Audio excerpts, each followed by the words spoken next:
Hi, this is Dale Peterson, and welcome to the Unsolicited Response Show. As I see the morning light going into my eyes here, but I hope everyone's doing well.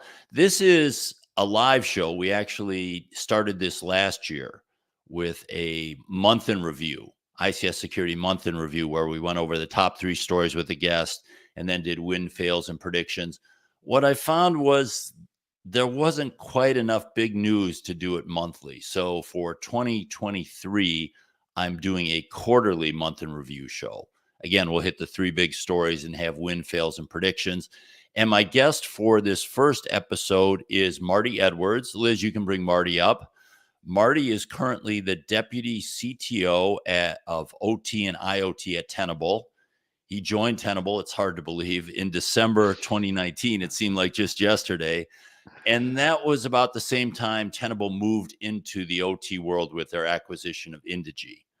Um, Importantly, for what we're going to talk about today, Marty was the director of ICS CERT from March 2011 to June 2017. And this was pre-CISA. So this was before CISA existed. And that was really the kind of lead position in the government for OT cybersecurity. I'd say outside of DOD. DOD had their own thing, but in terms of critical infrastructure that we usually talk about, Marty was kind of running the government effort there for 6 years. So I thought he'd be a good one to talk about our topics this week. So with all that as an intro, Marty, welcome to the show. Oh, thanks, Dale. Happy to be here. And for our guests watching live, I know this will be recorded as well for our YouTube channel and podcast. But for those watching live, you can enter your own questions and comments in. Just type them into whatever platform you're using, and Marty and I will see them and we'll respond to some of them. Also, if we don't hit your big topic of the quarter, you can throw that in there too, and we might comment on that. But Marty, I can't think anywhere else to start but the big story I think of the quarter, which is the U.S. National Cybersecurity Strategy, which was issued on March 2nd. It was the previous one to that, I think, was 2018 when Trump had a strategy. So this was not a new type of document, but it's kind of refreshed based on lessons learned and also for the new administration. Before we get into what you liked and didn't like about the strategy, one thing I'm curious from where you used to sit is what is the impact and importance of a document like this to the government and to the country? Is this something that we should worry about, or is this just a piece of paper that's going to go away amongst all the other paper? Yeah, no, it's I believe that these kinds of strategic documents definitely have some value. For the most part, what I would say is that a common complaint or observation is that there needs to be a better coordination between the interagency. So the FBI does this, CISA does this, DoD does this, the intelligence community does this, the Sector Risk Management Agency does this.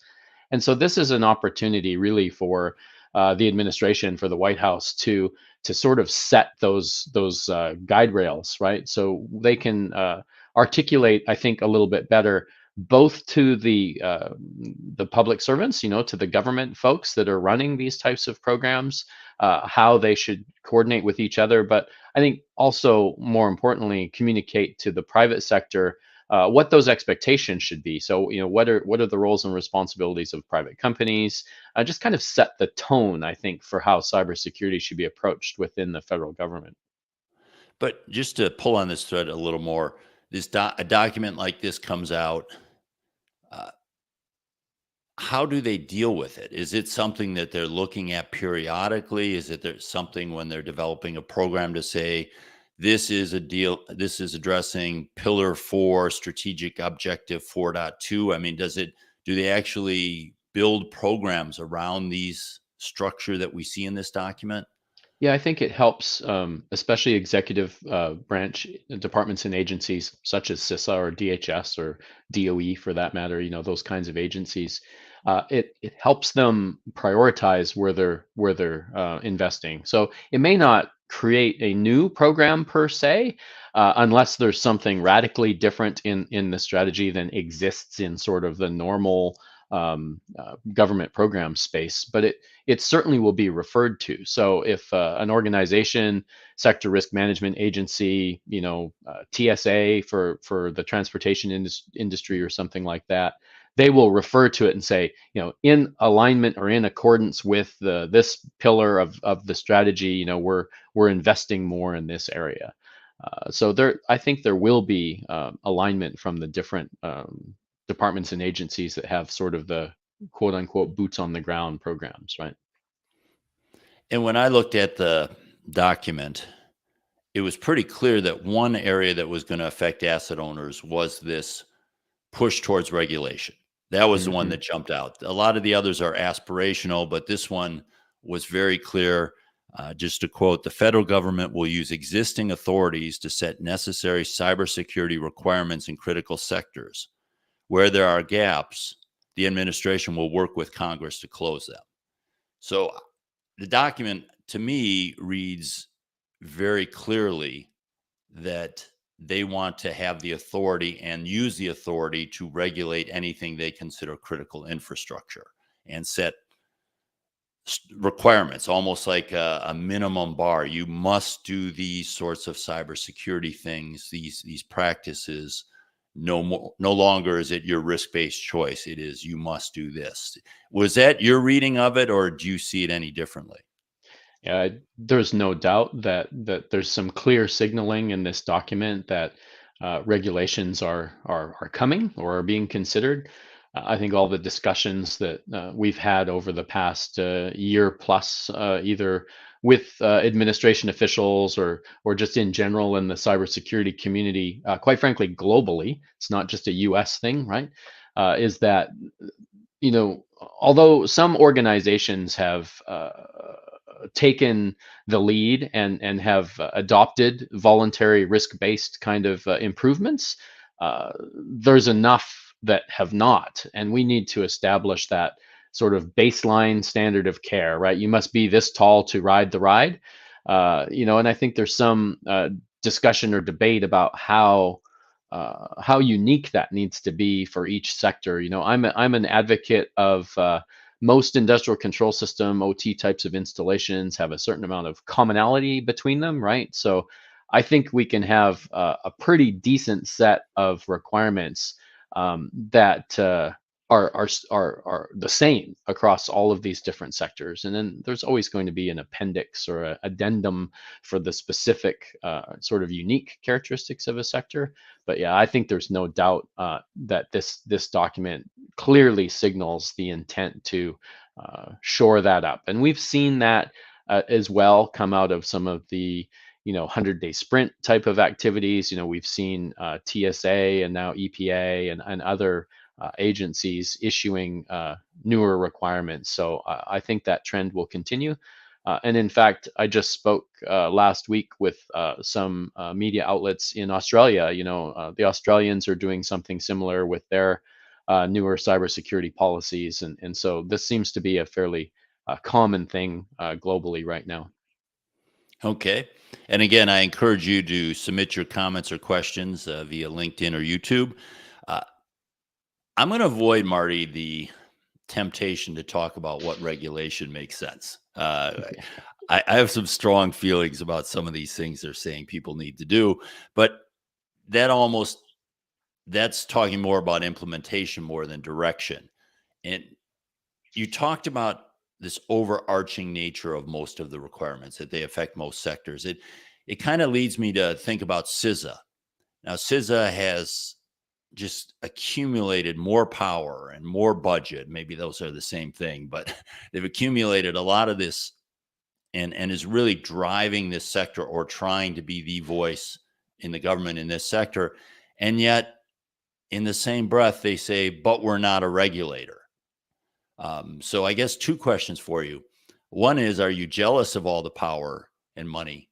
Do you wish you had it when you were running things back then? Would have made your job a lot easier. I'm sure the answer to that is yes, because I know it was a struggle to get attention sometimes and resources. But a more serious question is, do you think CISA can continue to play this? Hey, we're just here to help the industry and help this coordination. we're not a regulator, you don't need to worry about us, and take the increasing position they are where they're putting out security performance requirements and other things that are likely to lead to regulation? Are they going to be able to walk that tightrope? Yeah, so to answer your first question, yes, it was always challenging or somewhat challenging to get attention or to get uh, billets or people Mhm. positions and funding. However, one of Marty's worst nightmares when he was in the director role at ICS CERT was that somebody in Congress would stand up and say, "Okay, we're going to fix this problem. Here's $500 million. Tell us in 90 days how you're going to spend it." Because that's what typically Yeah. happens, right? You get these big programs that come, and then government tries to. Uh, I think the pace isn't sustainable, right? So we need to invest in a sustainable kind of pattern. Hmm. So the second question um, it is a very fine line, and I think that CISA needs to be that non-regulatory, sort of friend of critical infrastructure. I think that that's in conjunction with some of their partners, NSA and some of the DoD entities, need to really set some of the technical requirements, right? So this is where the relationship with the national labs and that comes into play. They should be able to tell the other sector management agencies, when we're talking about zero trust, this is what we mean from a technical standpoint, or when we're talking about identity management, this is what we mean from a technical standpoint. But I do think it's important that the hammer, the regulatory hammer, that should lie with either the sector risk management agencies, or in the um, in the case of already regulated sectors, we already have a structure in place with FERC Yeah. and NERC, for example, in the electricity subsector. So it is going to be a fine line, and CISA, I think, if you look back prior to CISA being formed, the DHS uh, is the sector risk management agency for a number of sectors, right? And they need to Hmm. they need to continue to have that firewalled off from the general sort of cybersecurity best practices organization that I think is where CISA, if I was helping steer where CISA was going, that would be my recommendation to them. Okay, we'll be watching that. Now, regulations was one thing I'm sure caught your eye as well, but what else did you see in there that really gave you a strong emotion, positively or negatively? I love this part of it, or this is a big mistake. Yeah, the for sure. I think one of the biggest wins. We'll talk about that at the end, but one of the biggest positive outcomes, I think, is the fact that the White House engaged industry during the development of this strategy, right? So it wasn't just sort of all done in a vacuum and then posted on the website, and nobody had ever seen it before. Over the course of the last year, probably more so in the past 6 months, there were a number of kind of roundtable sort of industry gatherings where they invited a number of people in, including myself, to kind of walk through the draft and answer questions for them. And so I was very pleased to see that there was some industry involvement up front, right? It's always going to be a better result if everybody's sort of at the table. The other one I think that's really significant is the fact that industrial control systems and OT are in here, right? This is a national level strategy, and we are calling attention to these systems. So Dale, when you and I started doing this almost 20, I'm embarrassed almost to admit that, but almost 20 years ago, uh, you know, it was really hard to get anybody to pay attention to sort of the degree of specialization that's required in some of the industrial control system areas. So I count that as a big win. I mean, if I had any influence over that over the past couple decades, and that to me is a good way to say, hey, we've actually accomplished something here. Yeah, I think those are more process related, though. I guess the OT one got it in there. Was there anything specific about the actual strategy itself that caught your attention? No, not really. I mean, I don't think there's any surprises per se. I Mhm. mean, I think that most of the people I talk to, this is a very high level, Yep. strategic, White House level document. What everybody's waiting for now is the implementation plan. So, how are we going to get these things done, right? And so, I believe there will be another document or series of documents that will come out that will explain how we're going to accomplish this as a country, and those will be the more interesting, tactical, I guess, implementation types of guidance. Okay. I know from reading it, I saw some buzzwords made it. SBOM made it. Cyber informed engineering made it. Yep. Resilience made it. I wrote an article. I'll link to that when we put out the show notes for this. But I was a little disappointed that most of the resilience was around resilience of prevention measures or protection measures rather than resilience of the systems for critical infrastructures. That they did talk about it. It was funny. They talked about it in the press briefings and in the fact sheet at the beginning that critical infrastructure should continue to be able to run and work if a cyber attack occurs. But then if you look at all the pillars and all the objectives, there's nothing really there that addresses that Yeah. high level point. So I have an article on that. I don't want to pound that to death. You just testified in front of Congress. Nice job, by the way. Thank I, you. that must be really hard to do, uh, given all the constraints of people talking and the politeness and the rules you have to follow there. I might have a tough time with that. But but so you have some, and you've been on the Hill and you've talked to people. Going back to regulation, do you think this Congress will pass anything that gives the administration more authority to regulate some of the industries they don't have the authority on currently? Wow, that's a tough one, because there's so many different committees of jurisdiction with regards to the different sectors. I think that it's pretty clear that Congress, cybersecurity, thankfully, is one of the somewhat bipartisan topics, Yes. right? And it has been that way for many years. So I'm happy that there's not as much political infighting that goes on around cybersecurity. I think we continue to see additional either authority or funding lines being made available for the likes of CISA or the different sector risk management agencies. So I think Congress recognizes the importance of cybersecurity, especially as when you're talking about critical infrastructure. Now, obviously, regulation, when you start tripping those conversations, it does start to get political, right? Because we have Mhm. different positions based on your political affiliation, whether or not more regulation is an attractive thing or not. Hopefully we can have that debate, and we can decide where and when we need to shore up those regulations. I mean, and again, I'll say that I do believe that we need to have that sort of minimum baseline standard of care. It's we've gone too long now without having any even bare minimum for requirements, right? So I think it's time that we established exactly what that is.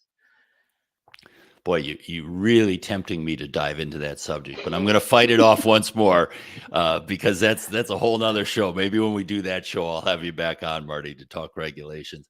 I would note that I saw this in your hearing. I saw it in Rob Lee's hearing. I don't watch a ton of them, but I watched those two, yours in prep for this and Rob's, because I just thought that might be kind of interesting. The level of bipartisanship was surprising and quite nice to see.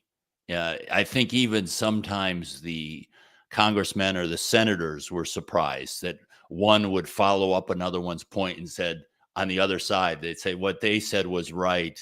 We really need you to do this. I think they surprised themselves a little bit how much they were finding common ground on some of these issues. So that is definitely hopeful. Well, any last thoughts on the policy, or should we move on to topic two? No, I mean, I think that covers it, and you're right. I mean, I'm happy to see that whether it was Homeland or whether it was Energy and Commerce, all of these committees seem to continue the bipartisan collaboration, quite frankly, around these areas. So it's a good indicator. Well, Liz, throw up Roark's comment. Boy, that's a tough name for me this morning. Roark's comment. He asks, any thoughts on whether cybersecurity funding should be a private or public responsibility? The strategy kind of alludes to that with this SLTT and talking about some of the funding that was provided in 2022 in various programs. And I'm going to avoid the regulation discussion, but whether it makes sense, but if you put some regulation in, then there's the question of who pays for that, especially when you're talking about companies with very limited resources, utilities and such that have tough times getting rate increases, and all of a sudden you put all these new costs on them. You have any thoughts on that? Yeah, I do. And the sort of standard answer, I guess, would be that it's a shared responsibility, right? I mean, there has to be a balance here.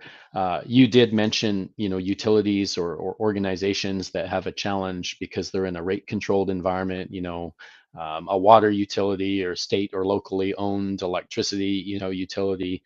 They have to go back to their ratepayers, and often that requires a political due process, right? That's got to go back to get voted on to get an approval for increasing those rates. And so the U.S. federal government can help, and so I think that some of the funding lines that specifically mention cybersecurity as an eligible expense, for example, in the Infrastructure and Jobs Act and similar legislation that went through in the past year. I mean, that's pretty.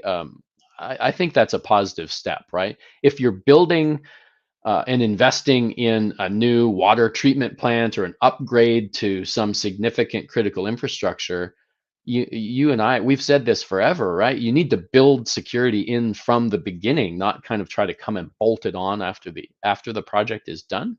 So making sure that those funding lines can be used successfully for cybersecurity improvements, I think is a great start.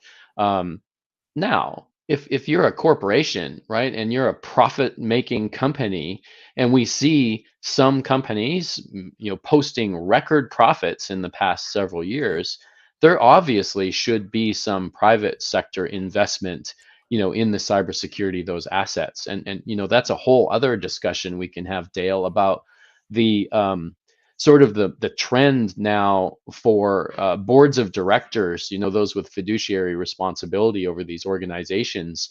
There's a lot of talk about having more cybersecurity expertise at the board level, and even about holding boards of directors and individual directors accountable or responsible, for either the investment or lack thereof in cybersecurity. So I think those are all positive trends.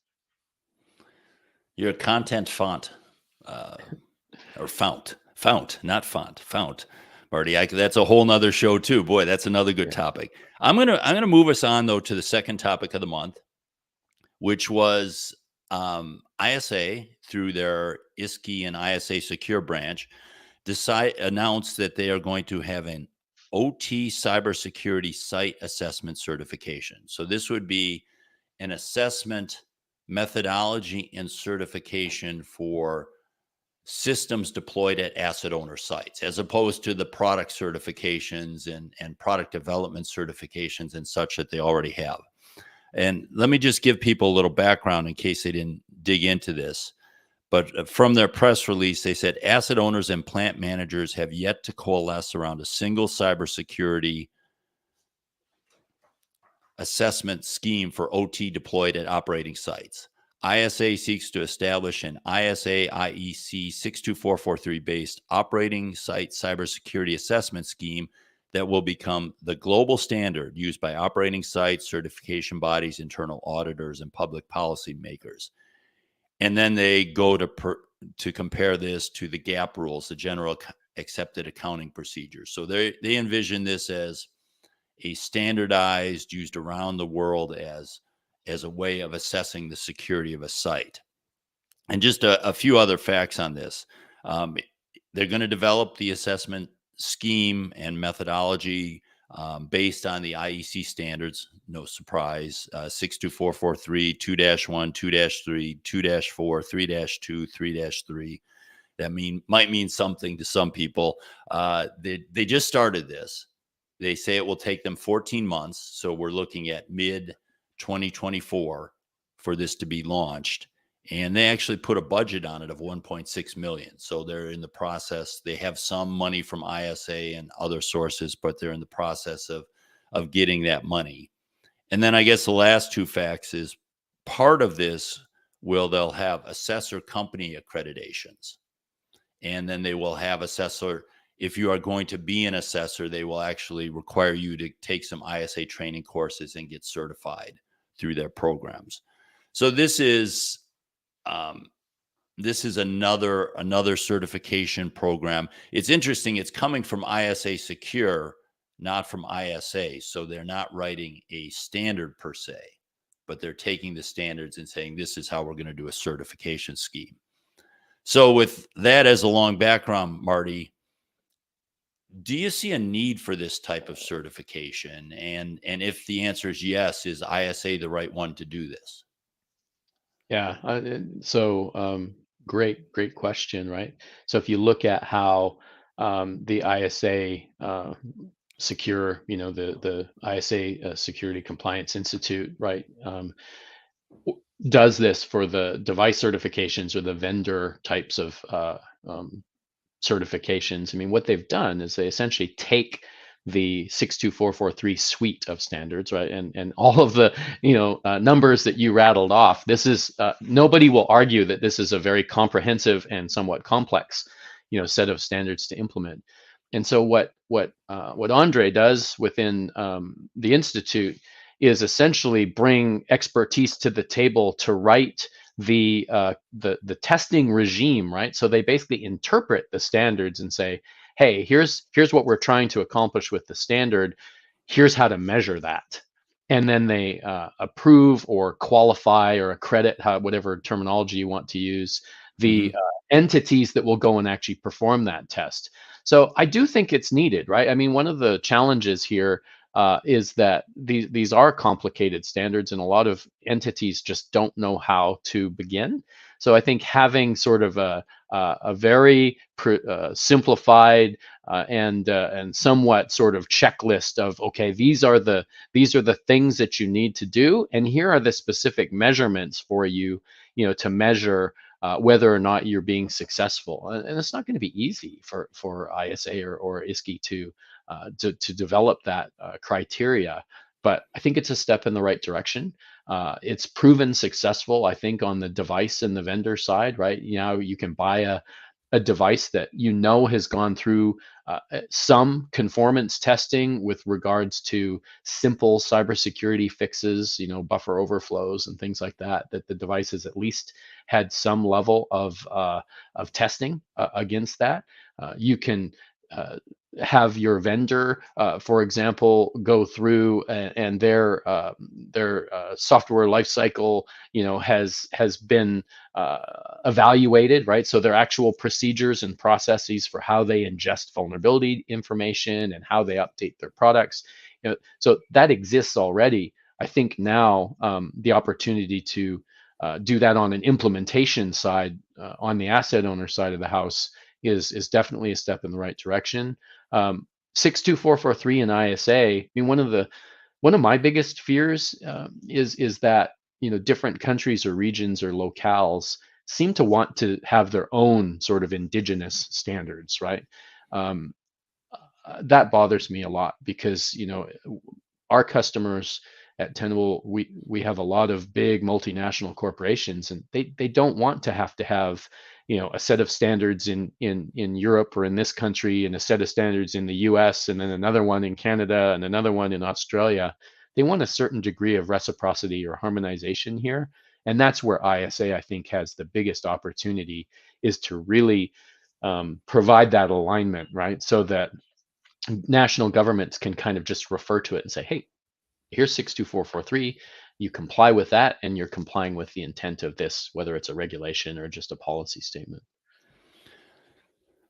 One thing I failed to mention when I was describing it, and I think it's important, and you alluded to it, I think, is that this criteria that they're going to write out, the assessment measures will be pass fail. So they will be, do you have this control in place? Have you turned off HTTP or all plain text management thing? So they will be those types of tests as part of this certification or assessment criteria. And I think, to give them credit, I think in the webinar, Andre mentioned that this might be one where you get fewer certifications. Like, there's going to be very few sites that can say, oh, we passed 100% of the tests. But you will be able to use this methodology to explain where you are. So I have passed 80%, and here's the 20% I didn't pass. So I think that's important. But one of the problems I have with that, having done, as you mentioned, we're both old timers in this business, having done my first assessment 23 years ago, that kind of assessment in terms of value to the company is of much more limited value than a risk assessment, where you're actually saying, here's the things I found. Yes, there were 187 of them, but these are the 5 that really matter and where you should spend your money on. As opposed to, you give someone a list of 187 things they're not doing. From a practical standpoint, that to me is less valuable. But when I look at, kind of what you talked about, this international nature and such, what I'm really questioning in terms of, is this needed? Is this valuable?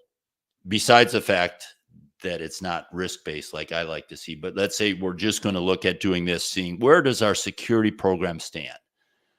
I would see that the regulation that we just talked about driving what most companies are going to care about. If I'm in the oil and gas company, the thing I'm going to look at is those TSA regulations. Yeah. If I'm in utilities, I'm going to look at FERC. If I'm in water, I'm going to look at EPA. If I'm in Singapore, I'm going to look at the Singapore regulations, getting to the multinational. With the increase of all these people putting out regulations that would be more pass fail, I guess I'm having a hard time seeing why, as an asset owner, why I would go down this path as opposed to addressing my regulatory risk with the pass fail and then doing risk-based things. So I Oh guess I yeah. push back. I mean, any thoughts on that long ramble? Yeah, definitely.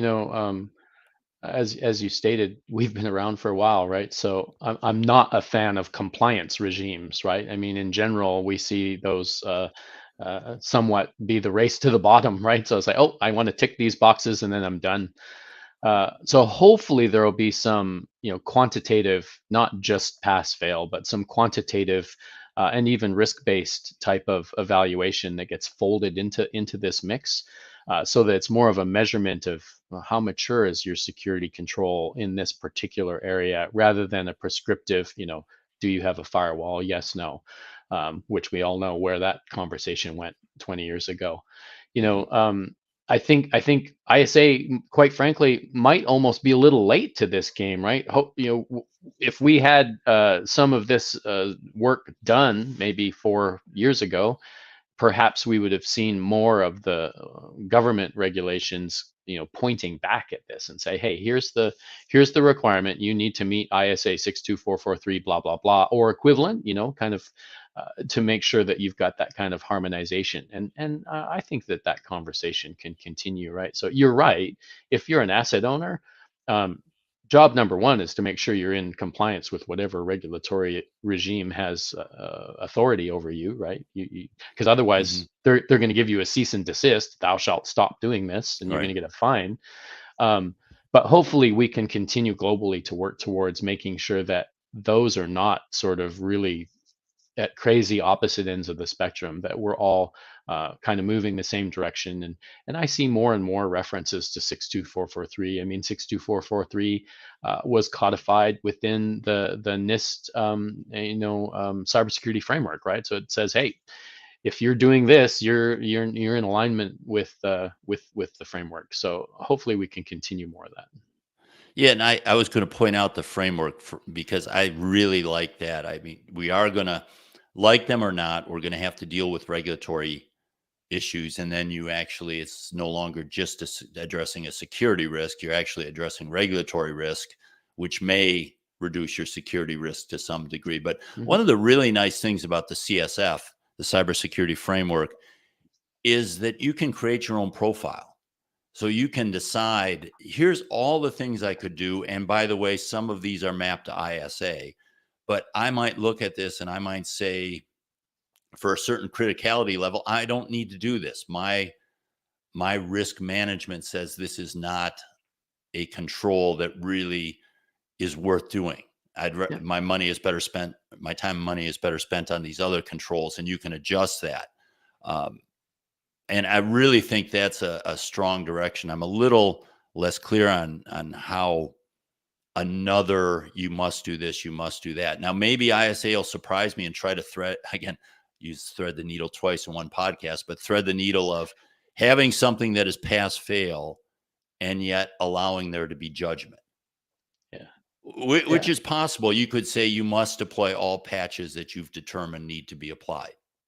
Right. I mean, and I think having that almost customization, sort of ability based on each organization's risk appetite, right? I mean, certain Mhm. organizations, uh, and it's sort of the whole discussion of confidentiality versus, availability kind of conversation, right? Different organizations put a different amount of weight on those things, and it changes, what controls are more relevant or more important to them, and hopefully there will be some knobs and levers for the individual asset owner to steer that where they need to. Yeah. I, I I'm kind of in a battle with ISA. They're not happy with a lot of my writing these days. uh, but Well, I you and I think have had that relationship over the years too, right? I always have enjoyed the fact that we can come to the table and look at something. Sometimes we're on the same side of the table, and sometimes we're on the opposite side. So I think that kind of conversation, you don't have to agree, right? We need to have healthy debate in this industry. I think the harder part for me with ISA is, and I'm worried they're falling into this trap again, is that they have so much good stuff in the documents they have already. And you mentioned they've started doing this product certification and this development process certification, and now they just have some new IoT certifications out. And what I see with them is just a bad job of marketing these and building on this great work that they've created, and just almost a knee jerk reaction when they finish one to say, "What should we do next?" as opposed to say, "How can we really increase the impact of what we've done?" Because a lot of the same people end up doing the work there. It's not like, Absolutely. oh, we're going to get a whole new crew in to do this. You're going to pull people from other efforts. So Yeah, I would I question if tend this is where they should be spending their time and money, I guess, is where I am. I tend to agree, Dale. I mean, I think a lot of people were fairly hopeful that the ISA Global Cybersecurity Alliance, a lot of companies, Tenable included, contribute funds and effort there.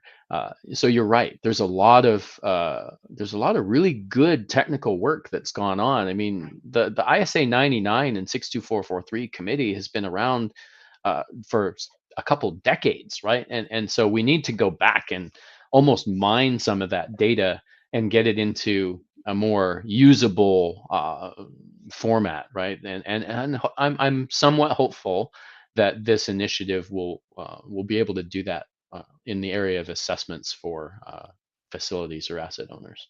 Well, that's a fair counterpoint that you could say this is related to an effort to take advantage of all that hard work and leverage it to make a bigger impact on the industry. Yeah, Uh, s- I'm hopeful. okay, well, we'll see about that. Now, our third story, I don't know how much time this is, probably one of the most talked about stories for the last year, but this quarter saw more ransomware that affected OT, I shouldn't say affected OT. It's usually ransomware, almost always, that affects the company that then causes operations to shut down. So we probably the biggest example was Dole. Uh, Dole had to shut down some of their production plants in the U.S. temporarily or they chose to do it. I don't know if they had to do it. They chose to shut those down temporarily due to ransomware that appeared to just be on their IT network.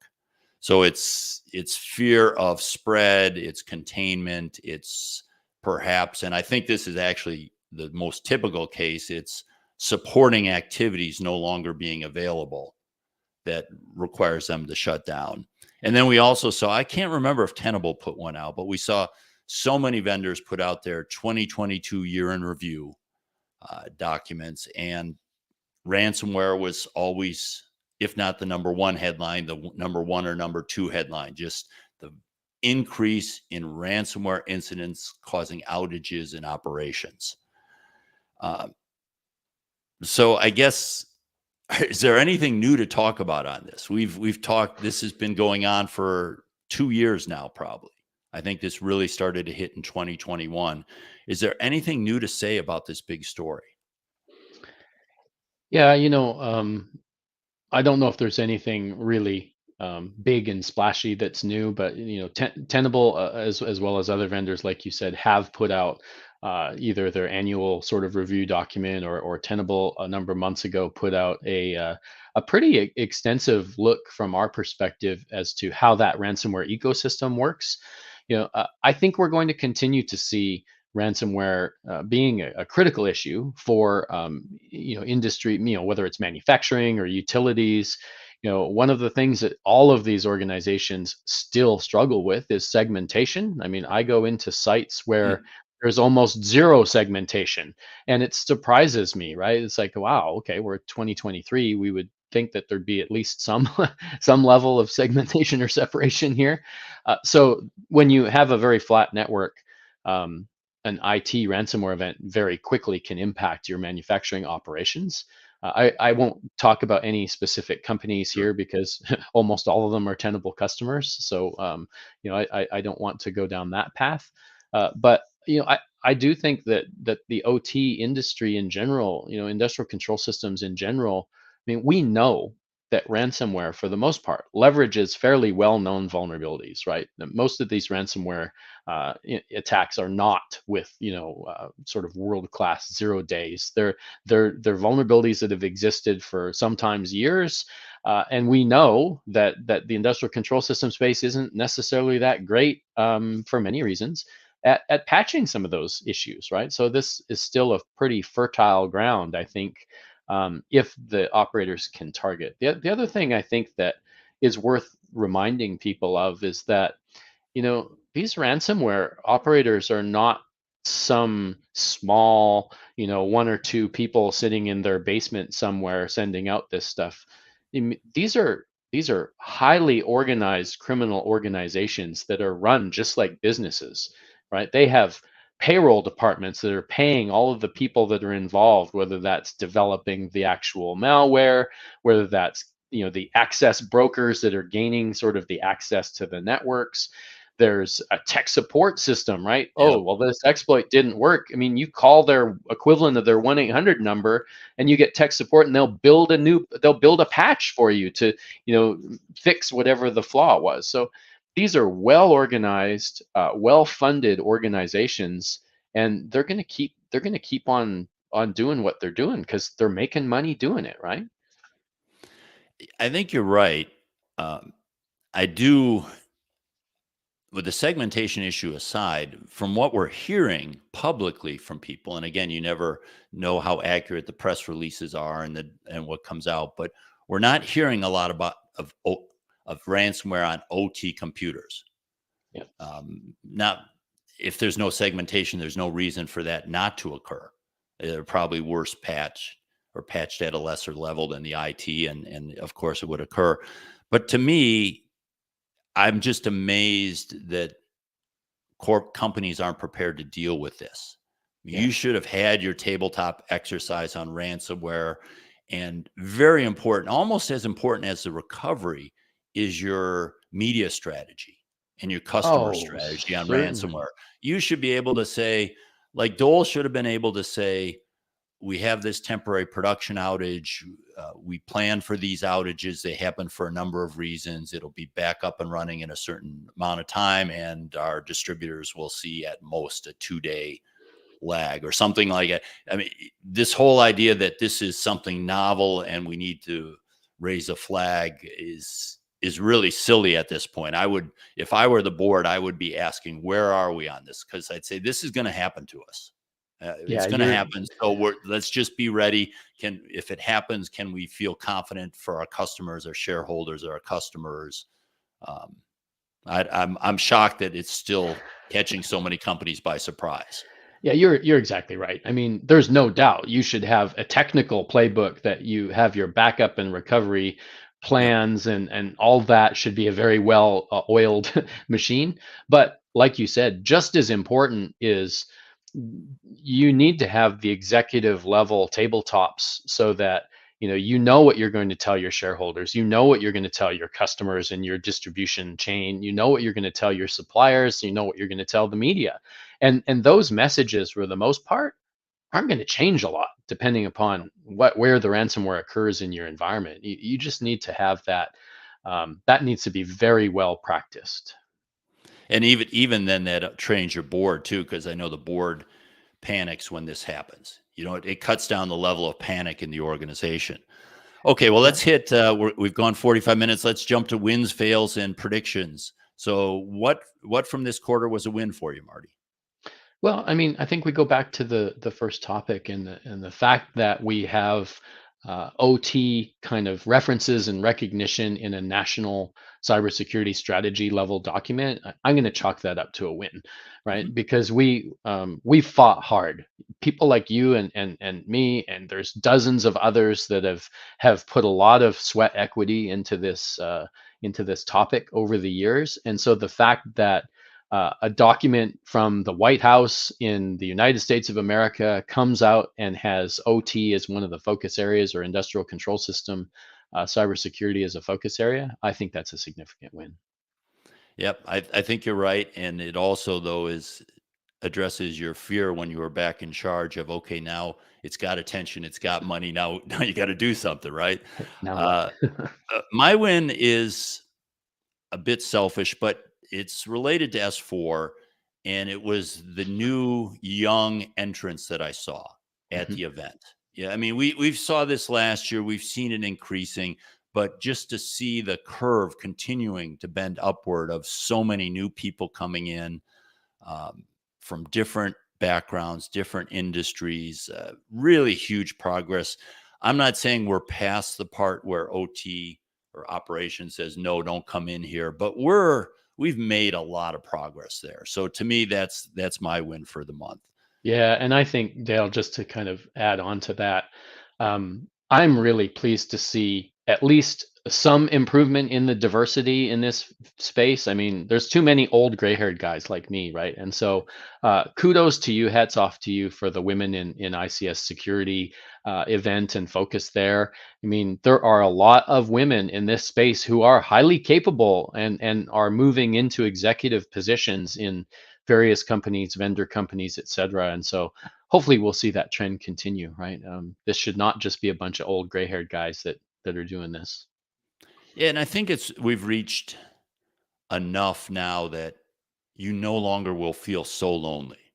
Yeah, You're no longer we're not at the point where it's equitable yet, where no, we're far starting from to it. mirror society. I mean, we're at 20% women, and obviously they're like 51%, so we're not there yet. But it's not so lonely. For a long time, you were there, and you might be one of five women, or one of two people that were non-white, or something like that. And that's just no longer the case. Oh, hi, Tyler. Glad you could pop in. Uh, and Marty says you look good, so that's great. I'll take Marty, that as a what's compliment. what's your fail for the month or for the quarter? Well, I guess it's still kind of related to the first topic, right? I mean, it's great that we have recognition of the importance of OT security, but we're still failing to make progress.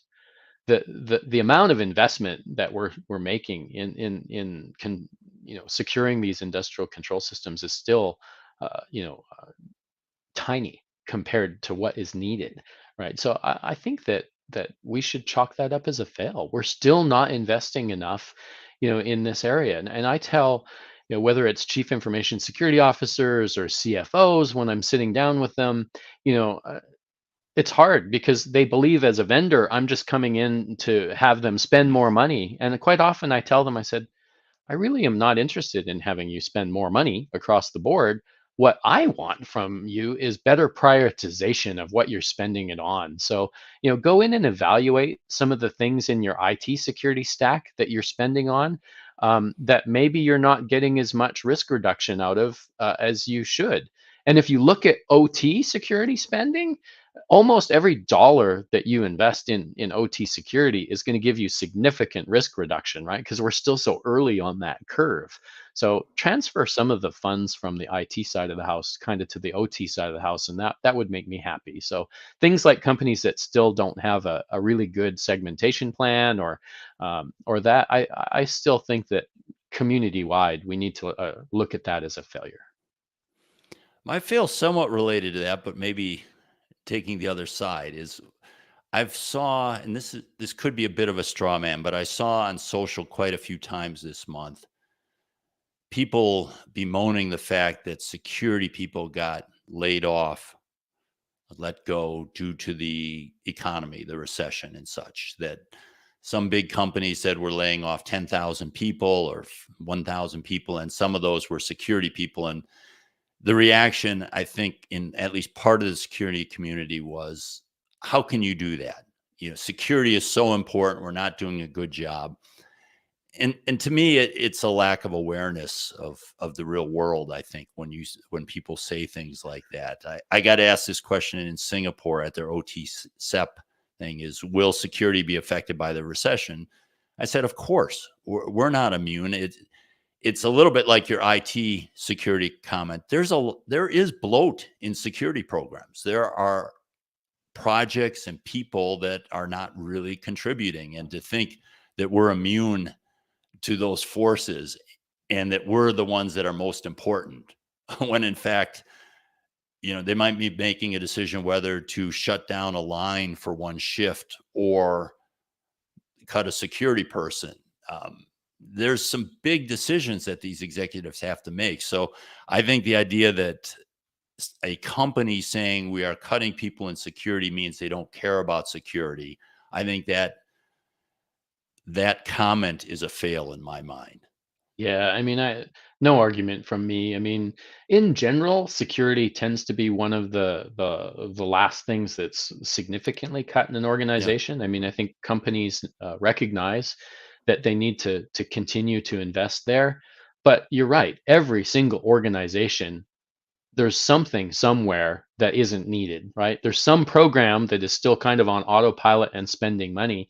And I think that tough economic times cause us to do a deep dive and do some evaluation of the, sort of a cost benefit analysis of those kinds of entity, organizational pieces or whatever.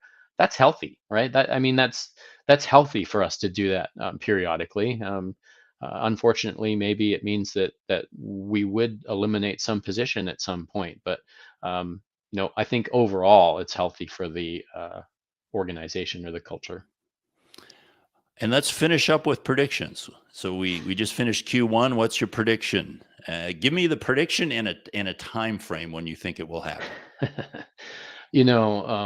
This might be kind of a cop out prediction. I've made it for a couple years. I mean, and I think I think it's fair to say that we're going to continue to see an increase in ransomware that is either impacting the OT environment, or I actually believe we're going to start to see ransomware that is specifically built to target the OT environment, right? Take advantage of some of the unique weaknesses that perhaps are in some of these systems.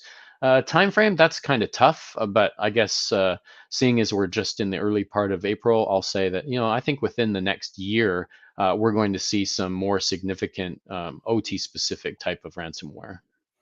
S- And you see overall the ransomware curve still going up. You see Definitely. more it increasing over the next year. Okay, I like Yeah, that. That's a good. especially in critical infrastructure, Dale. I mean, I think the ransomware operators are trying to find that sweet spot, right? They don't want to go to something that's so nationally significant that they get the whole US government sort of pivoting and looking at them as a target. and Colonial, I think, kind of Yeah. tipped over that line. So they're trying to find the size of organization that they can make the most money at, without getting, sort of the FBI and the whole, U.S. intelligence community focused on them. Okay.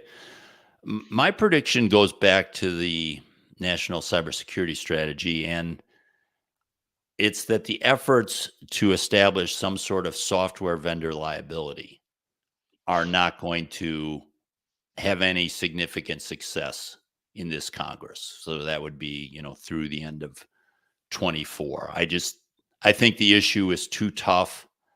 Um, I think the actual enforcing, or if it goes to judicial, it would be really hard to say, oh, the vendor is liable for this. Well, did you apply all these patches, and how do you determine that? And I just think the Congress being this closely divided, I think the odds of that happening are very, very small. So my prediction is that that is not included. And I guess just one other comment on that.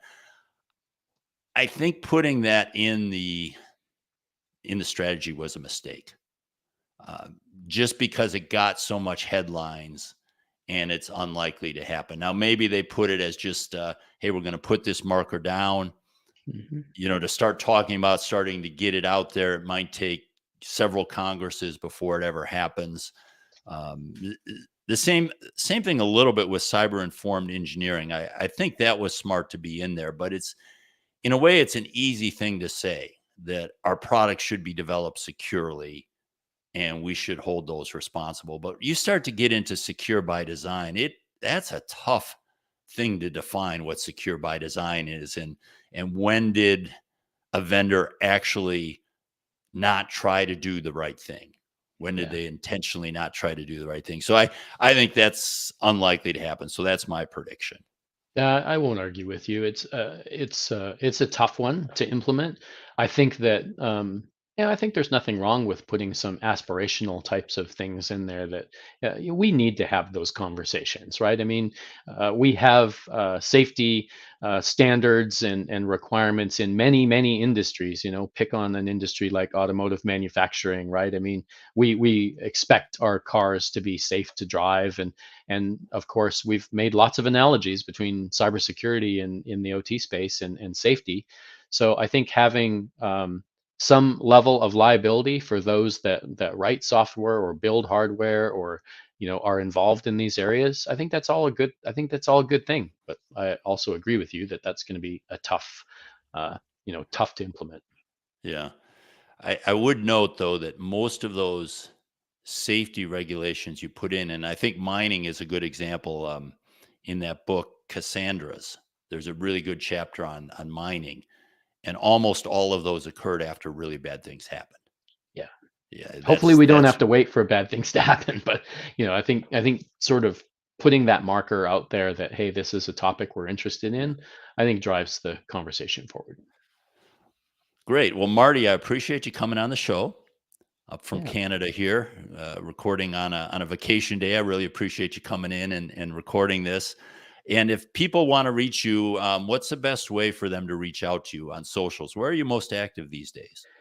I would say I tend to hang out on Twitter probably more than anywhere. So my DMs are open if people want to send me a note. My handle is ICS Marty, and then LinkedIn also. And yeah, reach out to me. Love to engage in the conversation, whether it's in relation to the overall industry in general, or whether there's something specific that I can help you with regards to Tenable. So Dale, thanks for having me on. Always a pleasure. I'll carve time out of my calendar for these types of events because I think they're important. Great. Thanks, Marty. And everyone, I hope you have a good Q2. Bye Bye bye. for now.